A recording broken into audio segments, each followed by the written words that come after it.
Hello, my name is Claire Harrison. I'm the Managing Director of Harrison's, and welcome today to our webinar on Neurolinguistic Programming, NLP, for leaders, which will be presented by our magnificent Senior Consultant, Donna Tomasi. But I will just do a quick introduction to get us started. So just as a disclaimer, we're not lawyers, we're not giving any advice, we're giving no specific advice to you or your organisation. So you could have a read of this, but that is our disclaimer. Just a little bit about Harrison. So we have been in existence for about 15 years now from next month, and these are our core services. So consulting, which can range from anything from a small micro business right through to a large organisation and government.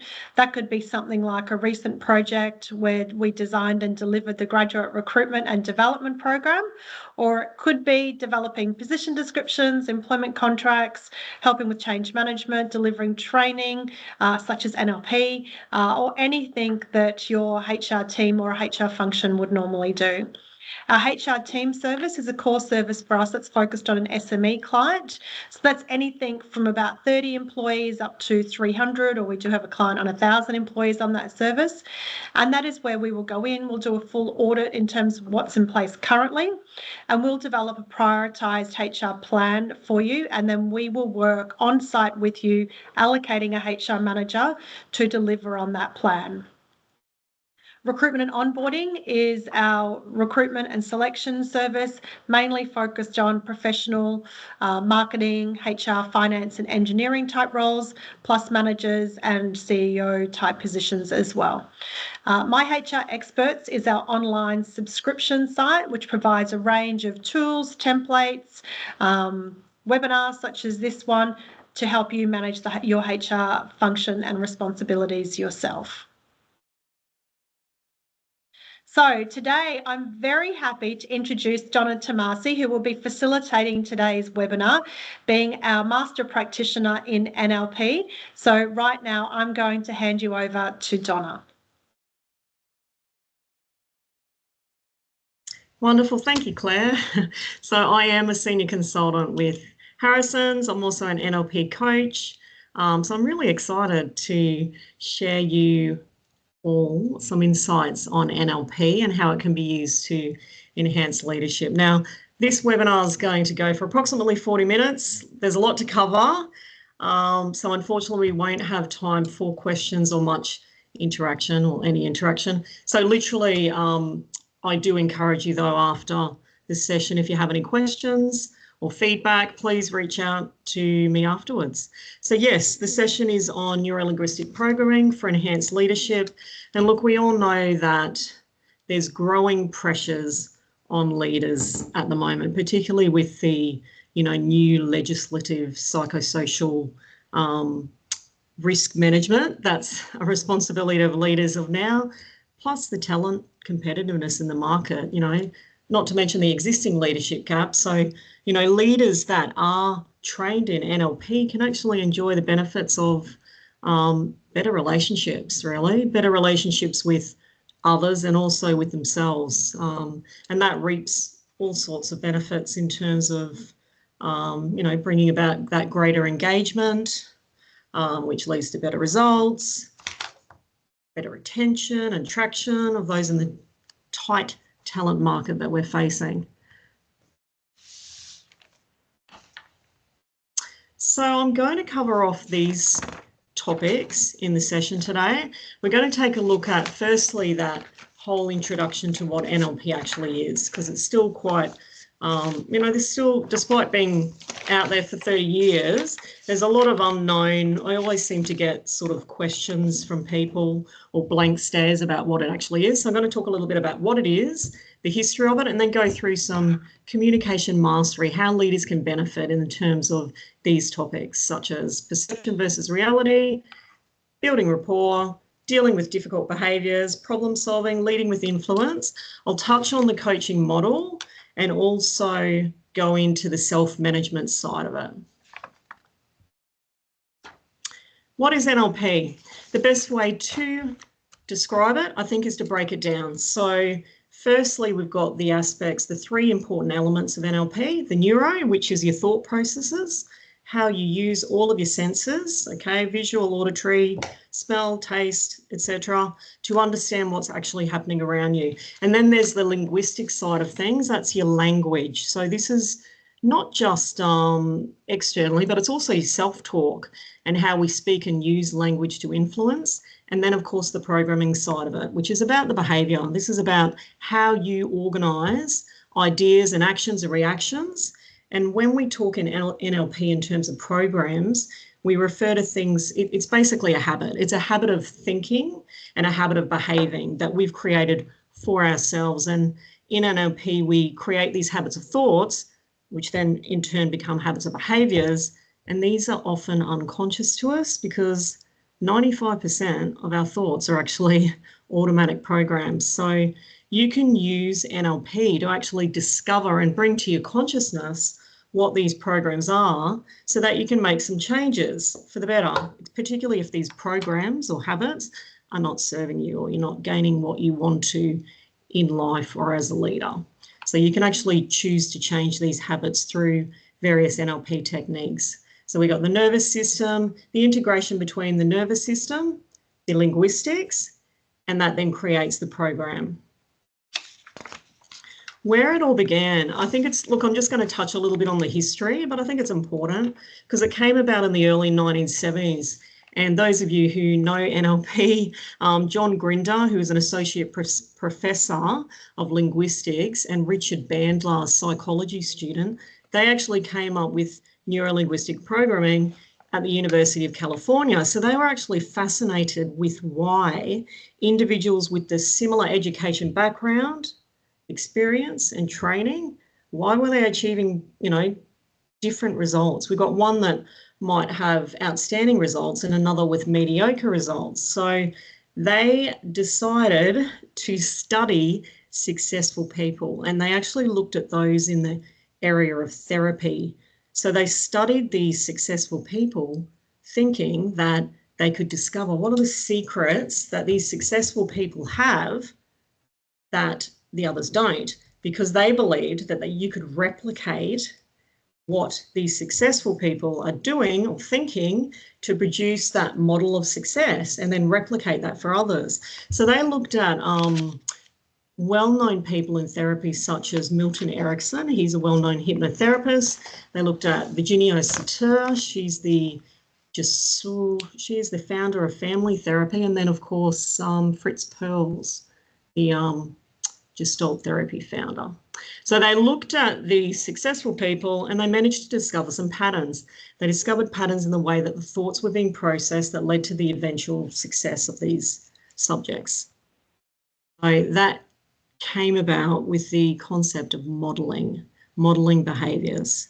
Now that's just very light on the history to give you a bit of background, but they did find the connection between the neurology, the language, and the behavioural patterns. So how I like to define NLP is, this is probably the best way to define it, that makes a bit more sense to some people. NLP is how to use the language of the mind consistently to achieve specific and desired outcomes. Also, neurolinguistic programming is a modelling approach, like I mentioned earlier, and that uses techniques to help someone to change their behaviours in order to achieve specific goals. Having been trained in NLP, we are taught 14 presuppositions of neurolinguistic programming. And I thought these worthy to show. I'm going to be referring to some of these as I'm sharing with you some of the topics or techniques of NLP that are useful in leadership. Basically, these presuppositions are useful for helping to expand the mindset. And that, of course, when we've got an expanded mindset, we're able to we believe that we've got more choice, right? So as I go through, I'm not going to sort of go through these in detail, but these are just some of the, they're the 14 presuppositions of NLP, and I'm going to relate to these as I'm talking through the techniques. I just wanted to bring them up on the screen there. This particular model of NLP, I love it. I use it in training for teams and in leadership training. It really brings to life the fact that we all have different perceptions. So I'll go through this model, and I think it really helps us. Well, it helps explain how we take in a large amount of information. You can see there on the screen that it's got 2 million bits of information, but it's actually, this model's a little older. It's actually a lot more than that right now. We take in a large amount of information from the outside world into our neurology, and we then turn that into, we make sense of it. So it comes in through our senses, okay, auditory, visual, etc., and we filter these.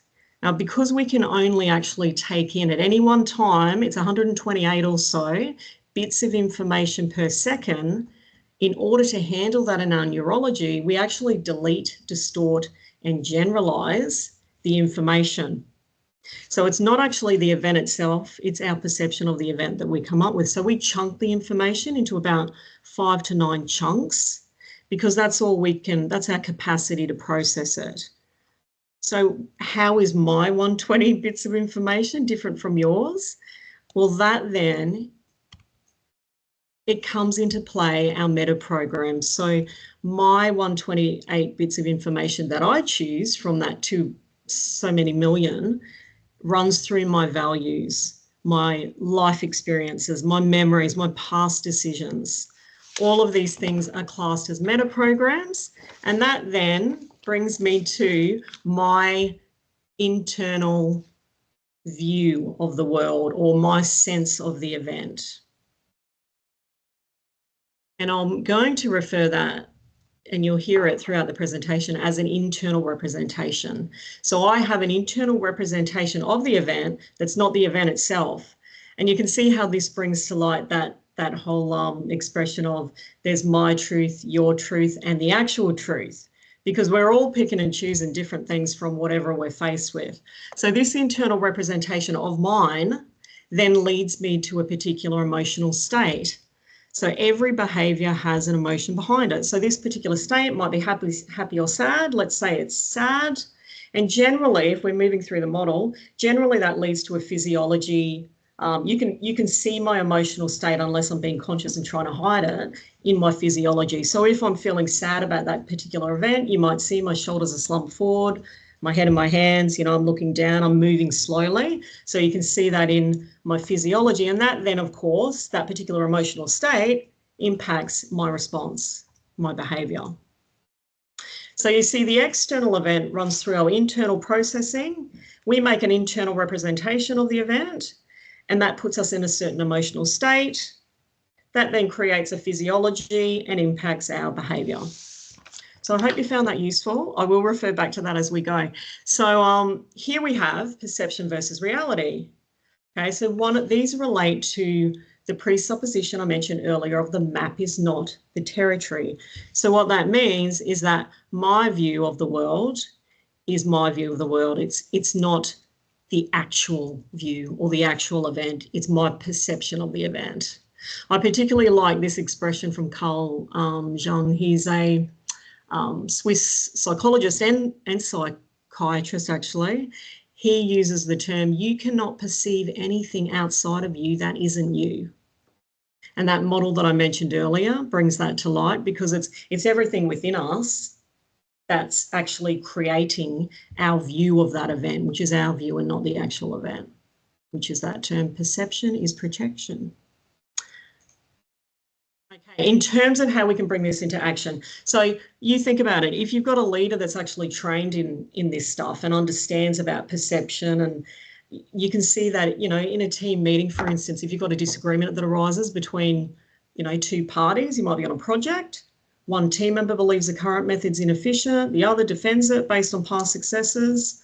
That leader can recognise and help the team members see the different viewpoints by understanding, okay, that's your view, that acknowledging the differences, both parties, have a different perception, they can facilitate understanding, come to a common ground, and then collaborate and find the best solution.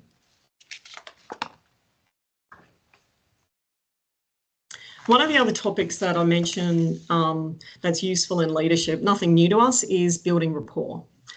So as leaders, relationships are key. And once you have rapport with someone, you've got that greater influence, don't you? Yeah, because trust exists. So the sooner that you can build rapport with someone, the quicker you can do that, the more effective and influential you can be as a leader. So when we talk about building a rapport in NLP, it's a little bit further than just taking an interest in someone. I talk about matching and mirroring, which I know is a common concept, but it's, if you look at the communication model and look at, okay, well, we know that 70-30-8-55 rule, that majority of our communication actually comes from physiology and non-verbals. That's what we want to be matching and mirroring. So in NLP, you get really effective in looking and noticing, and you can, if the quicker that you can match and mirror, and I'm talking in a subtle way, otherwise you look like you're mimicking someone. In a subtle way, you match and mirror non-verbals and physiology. I'm talking postures, gestures, facial expressions, blinking, breathing, voice, tone, tempo, speed of, how they're talking. I'll talk about language in a moment. But the sooner that you can match and mirror that, you will actually build a greater rapport with someone, because that person feels like, I don't know if you've ever had that experience where you meet someone and you think, I've met you somewhere, or you sort of get a warm and fuzzy feeling. Well, you've built rapport with them just in that moment for whatever reason. And that's how you know. And once you have rapport with someone, then you can certainly have greater influence. Language is another thing that you could match and mirror, which I'm going to touch on in a moment. But, once you've got that rapport, the other person automatically finds you trustworthy, and you can gain a lot more, particularly as a leader. I guess in terms of pacing and leading, that just means, it's a term used in NLP. So you would be pacing someone as you're matching and mirroring them. You'd be watching and purposefully building that rapport. Then when you get to the leading, that's where you move and the other person moves. You can actually watch a group of people and see who's in rapport with each other just by physiology. You might find that some people are sitting in the same posture or using the same gestures. It's really interesting to watch. But collaboration and behaviour is a skill. And it's a skill in effectively observing and interpreting those verbal or non-verbal cues by others. And you pay close attention to people's responses. And a leader can actually, if you can do that, you can gauge engagement, understanding and comfort. So collaboration involves being attuned to subtle changes in body language, facial expressions, tone of voice, and overall energy, actually. So through collaboration, you think leaders can actually adjust their communication and approach to match the needs of the person. And this can include pacing the delivery of information, and adapting that level of complexity, and providing additional support where necessary. When it comes to language, I mentioned earlier in the NLP communication model about language. This is the language part. Well, it's one way of picking up how someone has a representation internally of an event. We all are different in that space. So I'm just going to bring up this to explain it. So I mentioned internal representations. We all have a preferred style. It's kind of similar to learning style, but, I might be a visual person, in which case I, memorize by seeing pictures. Or someone else could be more auditory and actually, you'd probably be able to pick people that you work with. They learn by listening. And then, of course, you've got the kinesthetic, people that memorize by doing or walking through something. Now, you can be a couple of these, but we tend to have a preferred preference. And then we've got the auditory digital, the last one, and that's about someone that is a bit of a self-talker. You probably work with people that talk back to themselves when they're memorizing steps. Okay, so you can pick up through language on what someone's internal representation is, and once you know, you can then deliver back or respond to them using their same language. And what I mean by that is, if someone's visual, you know that if you're using predicates that use visual words, like you might say, I see what you mean, or it looks like, or imagine this, or picture this, they're going to automatically connect to you because they understand your language. And when it comes to auditory, you might use words like hear, or tune into, or silence, or listen to this, or that sounds great. All of these assist with, building that connection with that other person. whomever that may be. And for a leader, you can see this as being a team member or a stakeholder or a client. If you get really skilled at picking up what someone's internal representation is, you can certainly gain influence greatly. Yeah, and that auditory digital, that's all about thinking, understanding the sense, if you make sense of it. I'll let you have a think about that, or conceive this, all these words that relate to the internal representation. I hope that makes sense. All right, I'm going to move on to, difficult people. So leadership, as you know, as a people leader, we deal with people. And in NLP, we like to, well, as a practitioner, we don't actually call it difficult people. We're putting labels on people. It's rather difficult behaviours. But I guess this is a well-known term, difficult people. But we find challenging at first. So many of us find it difficult to deal with challenging behaviours. And I'm talking about things like, you complain. I'm going to label people here. Complainers, your bullies, your victims, your martyrs, your controllers, those with self-importance, okay? All the challenging behaviours that you're faced as a leader. So in NLP, we learn that we're in control of a lot more than we think. So being able to respond in a composed and considerate way, but we actually are learnt to manage our internal state. So one of the presuppositions of NLP that I'll mention here is a person is not their behaviour. And this is actually great to adopt, particularly as a people leader, because you're separating the person from the behaviour. You're able to look at things and go, okay, well, that's the person and that's the behaviour. I'll accept the person, but I want to change the behaviour. So it's about looking at the problem or the person in an objective way. So you can accept that a lot more easily if you actually take that approach, can't you? Okay, the other one is you're in charge of your mind and therefore your results. So we want to operate from that foundation of acceptance. And frankly, if we can't accept ourselves just as we are, or our team members just as they are, we're limiting our options and choices. So this particular concept is useful for that perception of I have more choice. Before I sort of touch more into that, I am going to talk about the drama cycle. And those of you that are in psychology are probably familiar with this one, but it's worthwhile mentioning. The drama cycle, if you think about this in the workplace, okay, you've got the roles, you've got the rescuer, the person that's always trying to help when someone's stuck.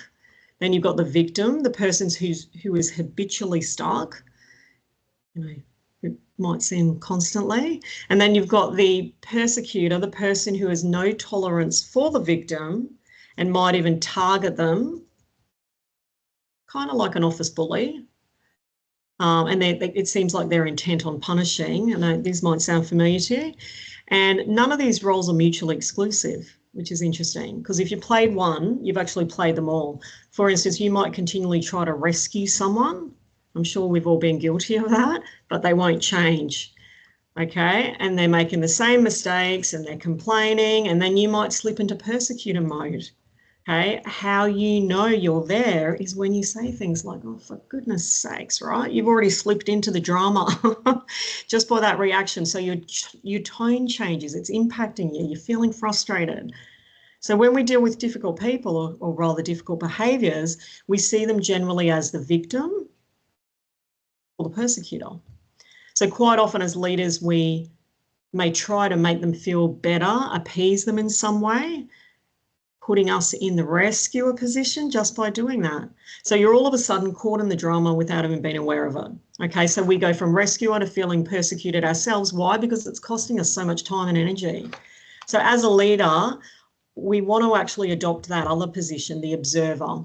And so this is why this is important to discuss on this topic, so that you don't get caught up in the drama and there's some healthy boundaries there. Another area with difficult behaviours is staying detached. So learning that no one gets to make me feel anything except for me. We've got the conflict adverse. There's all sorts of different programs I'm going to mention here. And when I say programs, remember they're habits of behaviour that we might be able to relate to ourselves. So conflict adverse, okay, if you're conflict adverse, let's say something happened, previously in your life, or maybe you don't trust yourself, okay? You might not trust yourself that you're not going to have an emotional outburst.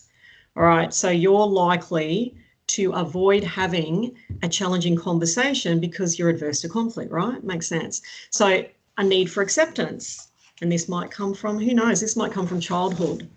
You might actually, as a leader, goodness, may not want to have that courageous conversation because you give too much weight to other people's opinions. Okay, another example of a program, again, a habit of behaviour. No self-regulation, I mentioned sort of that earlier. Fear of repercussions, okay, having a fear of repercussions will mean that you're not going to actually approach that discussion. Or it's not personal is another important thing to remember, I guess, as leaders, is that a person is not their behaviour. Again, and coming back to that presupposition of NLP. It's a person, their behaviour. Quite often, it's got nothing to do with you. It's actually something from within them. And then the cognitive distortion. This is an interesting one, because how many times have you heard, it might be another leader that you've worked with, or it could even be yourself, saying, oh my goodness, I can't believe that happened. I would never do that. So we're almost putting people into, we're having the expectation of someone's got to be like us. Okay, so these are useful to learn as a leader in terms of being able to have that difficult conversation and dealing with those challenging behaviours. Can only sort of touch on things lightly, so I'm going to move on to the next one. Problem solving. Yeah, great. As leaders, we have lots of problems to face. So in terms of, I love this this particular technique called perceptual positions, and I've actually seen it used, and I have used it myself, where people change seats to actually gain the other perspective.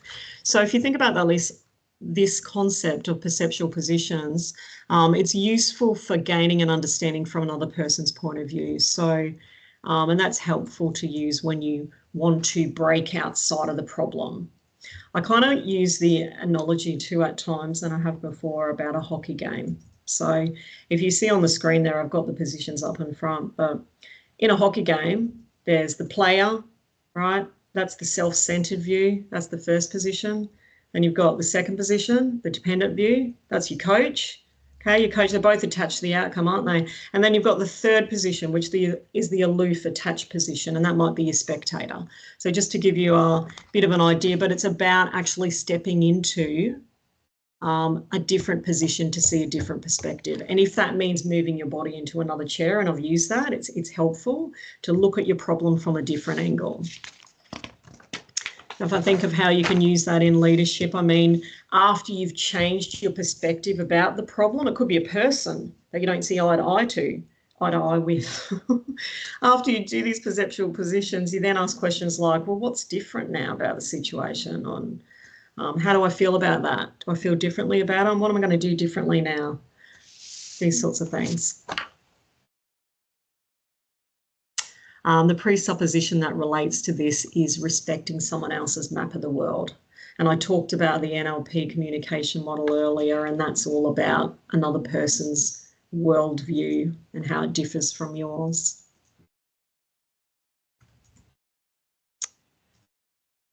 Another area of problem solving, if you can recall, I mentioned in the model earlier about how we distort, delete and generalise information in order to make sense of it, or because our neurology can only accept a certain amount through our senses. This is the meta model.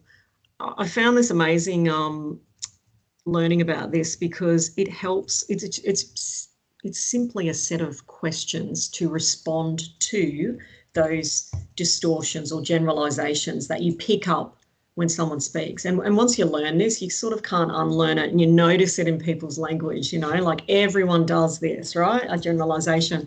So I'll just go through this briefly, but I do hope that you can see the value of just the response in asking a question to help someone shift their thinking or help bring to light, well, you've actually, it's basically great for problem solving because we make assumptions ourselves.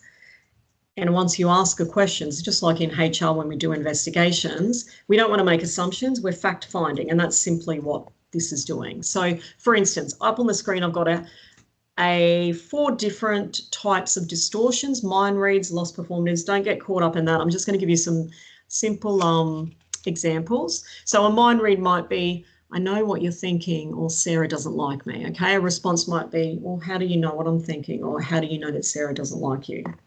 Okay, another one is a lost performative. It's not good to be acting that way. Okay, lost performative, it's. What way specifically? Or how do you know it's not good? Or according to whom might be the responses to those. Cause and effect, John makes me mad. Your response might be, well, how does John's behaviour or doing cause you to choose to feel mad, or how specifically? Presupposition, if my manager knew how much I was suffering, he wouldn't do that. Or how do you choose to suffer, or how is he behaving, or how do you know he doesn't know? So these are all things that, you know, we use it every day in our language. Why? Because we have to distort, delete and generalize, but it's useful to have responses to get to the bottom and get into the specifics of what the actual problem is. Got some other examples here, but I won't go into them in great detail. It's just really to give you an idea of what type of responses would match the specific filter.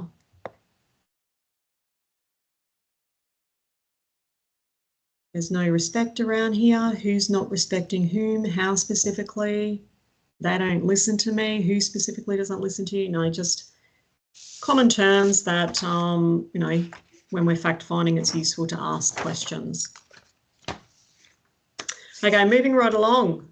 Leading with influence. This is really useful to use actually in a team session when uncovering what the highest purpose is for a team. I've used it, and I've also used it with a leader themselves in terms of, well, what is your highest purpose in the organisation? Chunking up is simply going from specifics to abstract. So if you think about it, it's a mind shift. Okay, all of these are about opening your mind. So this particular chunking up is simply asking some questions to bring the information to a more abstract view. So questions might be, for what purpose? Or what is the intention? Or what is this an example of? This is also really powerful. In NLP, they've got this negotiation model, and this is one of the techniques is chunking up to help both parties realise, well, we're actually both in it for the same reason, and then you bring them to the common ground. So it's also really useful in negotiation. So chunking up, again, this is all high level. So a statement might be, we never hit our target. We never hit our target each month. Okay, or this is the way we've always done things. So the question might be, well, for what purpose? Or we're supposed to engage with the R&D department if we come across this issue. Or for what purpose, right? You're bringing it from the specific problem to a more abstract problem, which can then be helpful in terms of moving forward to a common ground. So let's just have a look at the first one. We never hit our target each month. So if you're faced with that, your next question might be, well, what is not meeting your target an example of, for instance? And it might come back with, oh, lack of motivation and engagement from the team. So what's lack of motivation and engagement an example of? Insufficient leadership, potentially, maybe they're not supported. Okay, and what's insufficient leadership and support an example of? And so your very highest chunk might be, oh, well, the need for effective leadership strategies. So it's just a way of, and I'll just use that as an example, just a way of moving from specific to more abstract view. And this is useful in broadening your perspective on the problem, finding the commonalities, like I mentioned, clarifying the purpose, getting into the, ability to problem solve from here.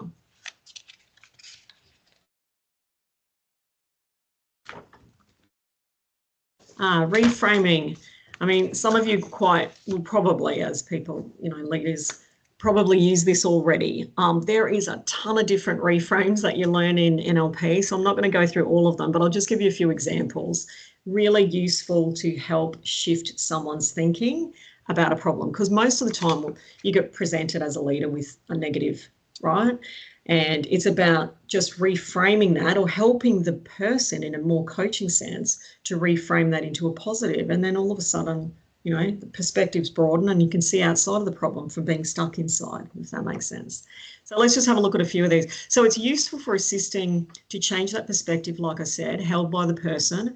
And it's a really powerful technique to use to change someone's perception on the situation. So the statement of, no matter what we do, we can never achieve our team goals. So the reframe might be, so what you're telling me is that you want things to be better. Okay, another statement, the project is a disaster. It's so frustrating. I feel like we'll never get it done. And your reframe might be, I agree, it can be frustrating, but these challenges are helping us identify potential issues early, which means the final product will be even better. Don't you think facing problems now instead of later will allow us to build a stronger and more resilient system? So again, you can see how that's been reframed. And then, of course, Julie, my colleague, she's always questioning my decisions. Well, your colleague's questions might be a sign of engagement and interest in the project, potentially, you know, a way of offering a different perspective. So you can see there how it's moved from, let's just use negative to the positive. It's helping shift the perception. So there is many different reframes in NLP that we're taught. These are just, like I say, an example.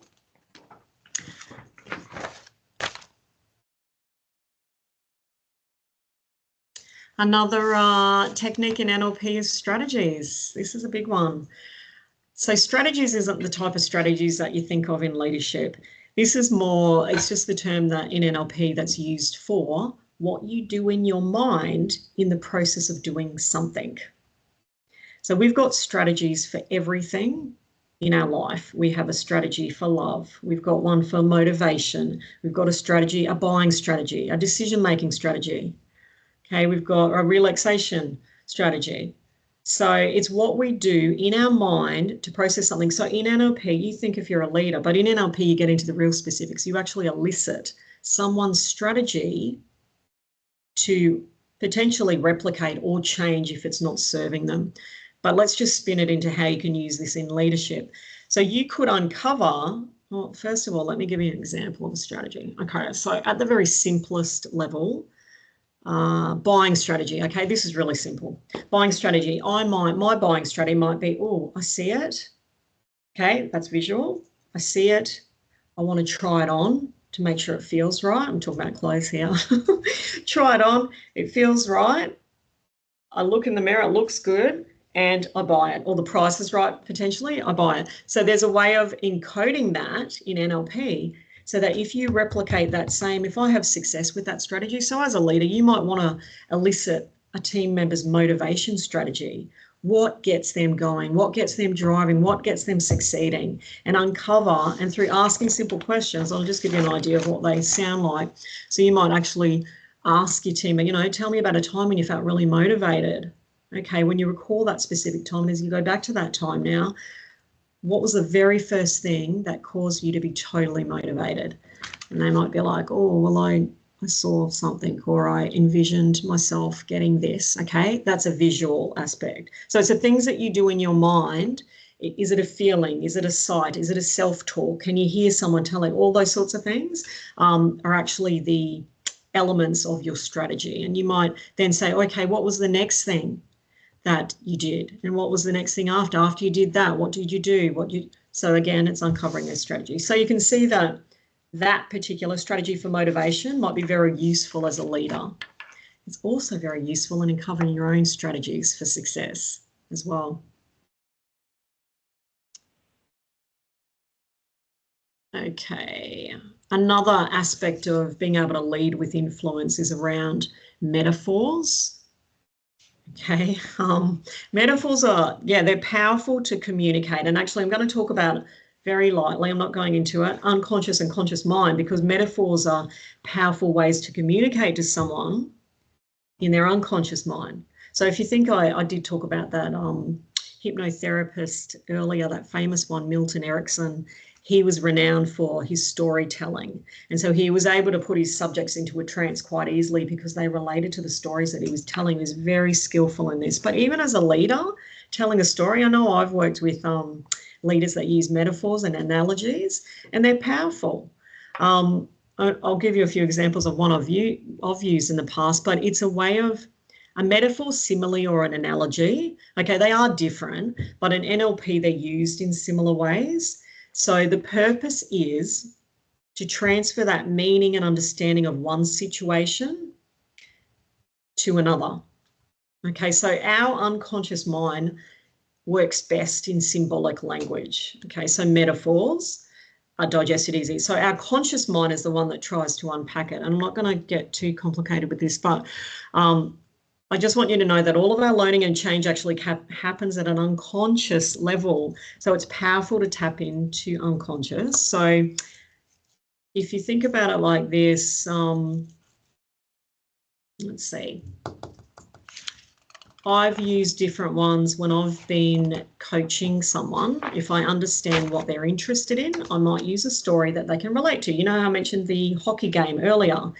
If someone if I'm dealing with is into sports, I might use that to help them change their perceptual position. I'll be like, you know, when you're playing hockey or whatever sport they're into, and you're looking at it from that, so now look at it from the coach perspective, or go up to it as a spectator. Do you see that? So it's helpful in telling a story, but it's also really useful if you're using it as visionary purposes as a leader to get your team on board. I mean, I know for me, I've heard some really great metaphors, but I've used things like a candle, you know, something about protecting your own flame before you can shine the light for others. And that's really about self-care.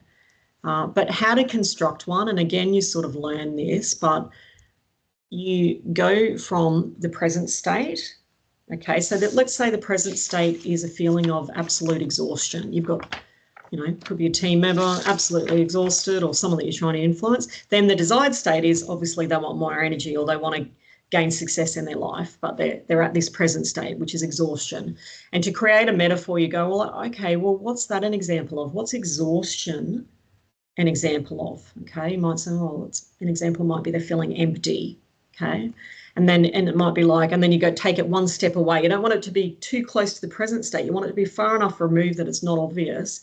And another example of being empty, oh, petrol tank, okay, car, all right, vehicle, maybe the person's into vehicles. So your metaphor story might be around, well, okay, you're not going to get where you want to go, are you, with an empty tank? So it's just it's a subtle way of bringing across a message to someone, and it's actually more easily understood by them in terms of, particularly if they can connect to the character, if you use characters, and you can use that for influence. I can see that with team members using that as a leader. So without going into too much detail on that, hopefully I haven't lost you, but yeah, metaphors, powerful. Embedded commands is something a little bit more in depth, but that's about sort of some messaging that you can use when you've really captured the attention of someone.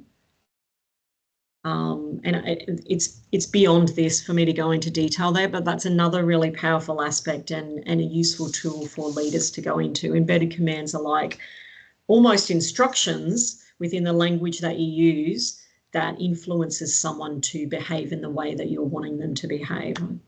Yeah, I'll continue. I think I've...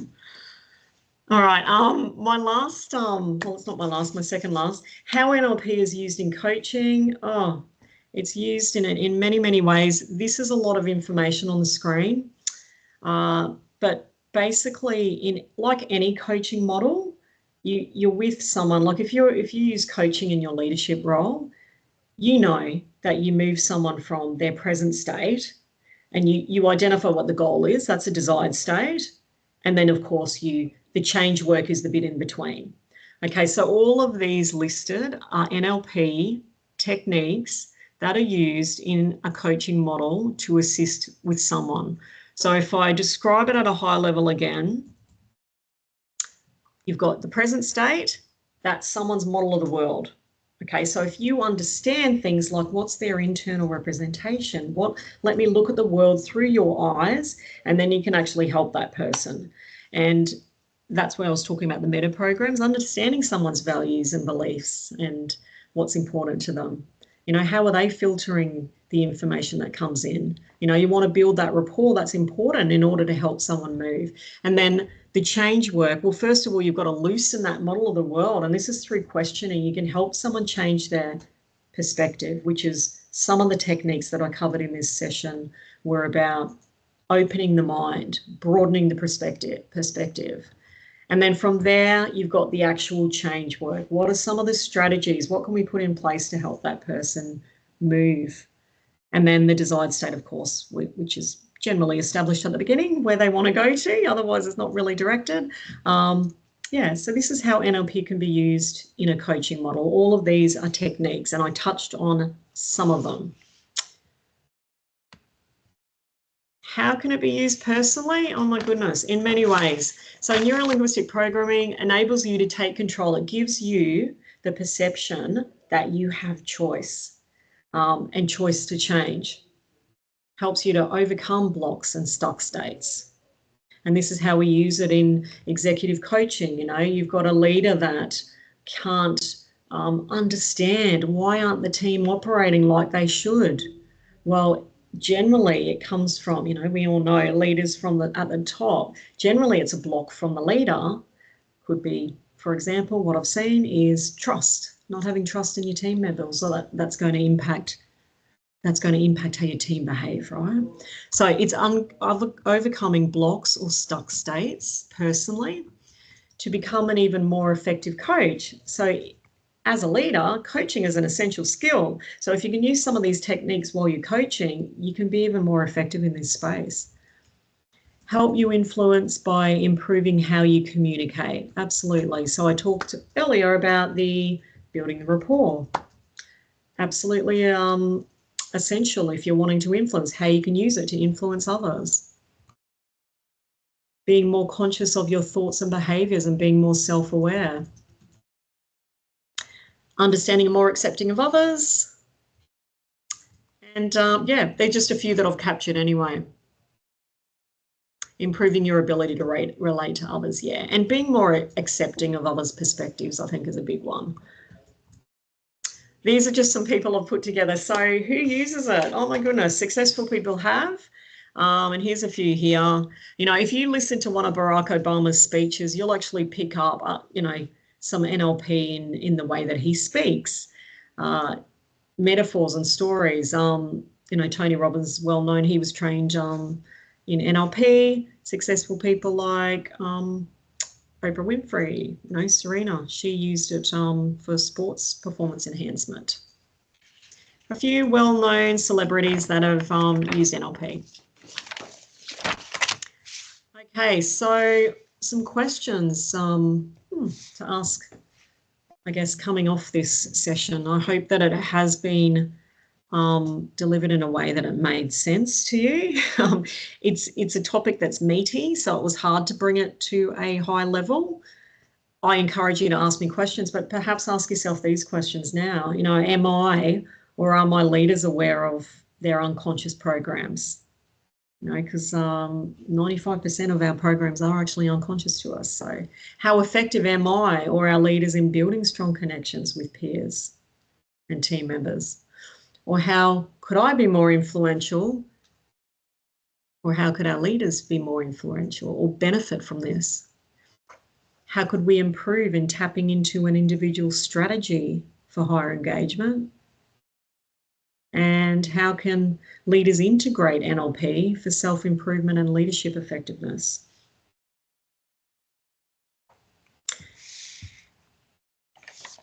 In terms of how we can help, if any of this piqued your curiosity, please reach out.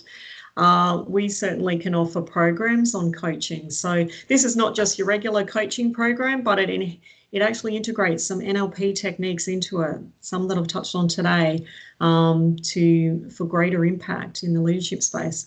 You know, also, if you believe that some of your leaders might benefit from one-on-one executive coaching, NLP techniques used in executive coaching to assist in whatever block, or, you know, if they just want to be more successful from where they are currently at.